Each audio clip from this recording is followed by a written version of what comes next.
So listen, my story is going to sound extremely crazy, but I need you to understand what was going on and why I did what I did. In the year 2000, my mother was diagnosed with breast cancer, and I grew up in a single-parent household, so all I knew was my mother. During that time, I worked for AT&T, and things were hard for me. Just like any other time when one of your family members gets diagnosed with a terminal disease, the first person you turn to is God. My mind was filled with questions like, why me, God? Why would you try and take my mother from me? And those questions went unanswered. So I started to seek other places for help. I would spend my entire paycheck on different books, occult magazines, and things looking for a way to heal my mom. I went through traditional people like St. Lazarus, St. Michael, St. Jude. You name it, I tried it. And with all the money invested, I still had no results. From there, I moved to the 6th and 7th books of Moses, where I tried some of the spells and rituals there, but no luck as well. Right about that time, I had to travel for work, and I visited this small occult shop in Savannah, Georgia. As soon as I walk into the door, the guy working the counter says, "Hey, you're searching for something. I know what you need." Now, of course, with this being a small shop in a small city, I figured that's just his line to get people to buy something. But he reaches behind the counter and he pulls out this black book. And as I slowly approach him, I notice that he's brushing dust off of this book. He looks me in the eyes and says, "This is the Book of Fallen Angels. Whatever it is you're looking for, you can find it in here."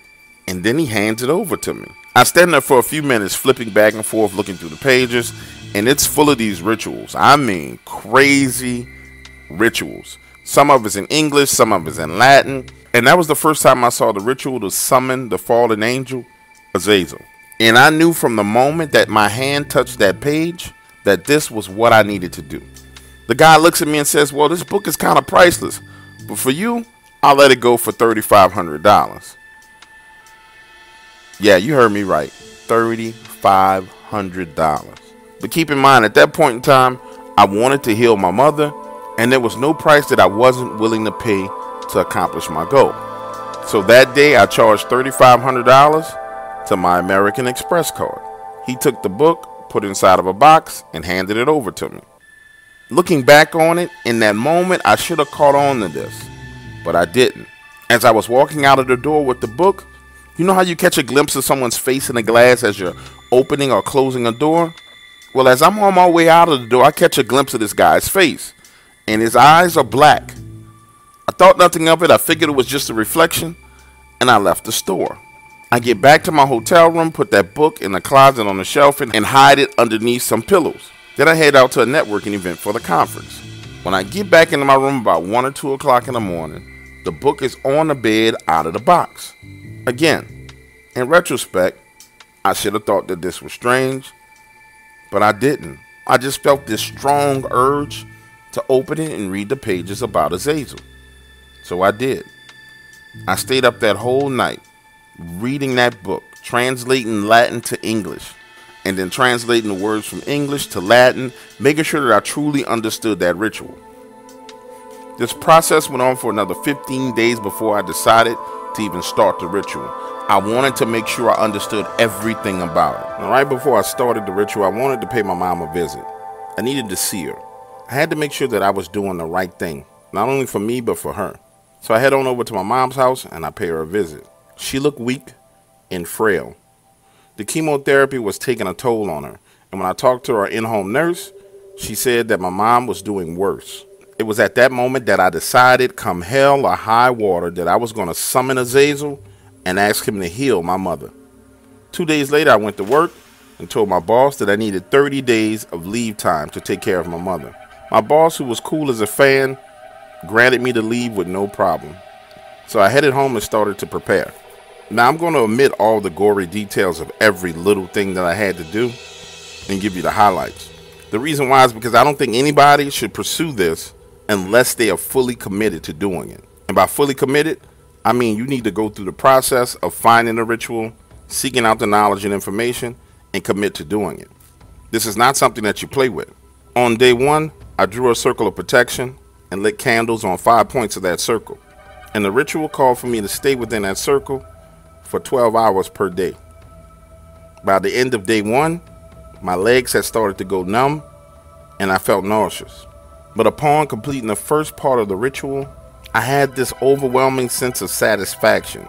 I was hopeful that this was going to work. By day 5, I started to have significant problems. My mind would race and I couldn't keep still. By day 10, I started to lose my appetite and I began to feel different, disconnected from the world. Thoughts of my mother started to flee my mind and be replaced with thoughts of power and wealth. By day 20, things really started to get bad. I was sitting in that circle, candles lit, and the flames started to rise off the wicks. As I looked around, these dark shadows darted left and right around the room. And based on everything I had read and studied, that was about par for the course. Because when you reach out to angels, demons hear you. And in the book, it said that they would come to see who was doing this ritual. Between day 20 and day 25, sleeping was damn near impossible. Every 20 to 30 minutes, something would wake me up. My bed would shake. It would feel like someone was climbing in the bed with me. Doors would open and close around the house. Strange stuff started happening. The morning of day 26, I stepped on a scale and I had lost 40 pounds. My body felt like it was breaking down, but had come too far to stop. Day 29. I'm in my basement and I'm sitting in that circle. The flames start to rise on the wicks and I black out. I wake up 14 hours later. I had urinated and defecated myself. The ritual called for me. Yo, what's up, ladies and gentlemen? It's your boy Dark Waters, and I gotta tell you, I'm so happy to be done with recording this particular story. You just don't understand, and I'm happy to be done with and over with this one. You'll notice that there was a quick prayer at the beginning because I felt like there should be some protection based on me putting this out. And I know some people are like, ooh, I don't believe in that. I don't care what you believe in. I can only tell you what I experienced while I was dealing with this. So you needed the protection, so I put it there. For those of you who are members, head on over to the website. Bada bing, bada boom. You're going to be listening to it. And actually, if you're a member, you probably already heard this because I released it already and you got the email, so you know what's up. If you're a non-member and you haven't joined the website, I don't know what to tell you, man. You need to head on over because I bang them out. They're banging out and it's going to keep on coming.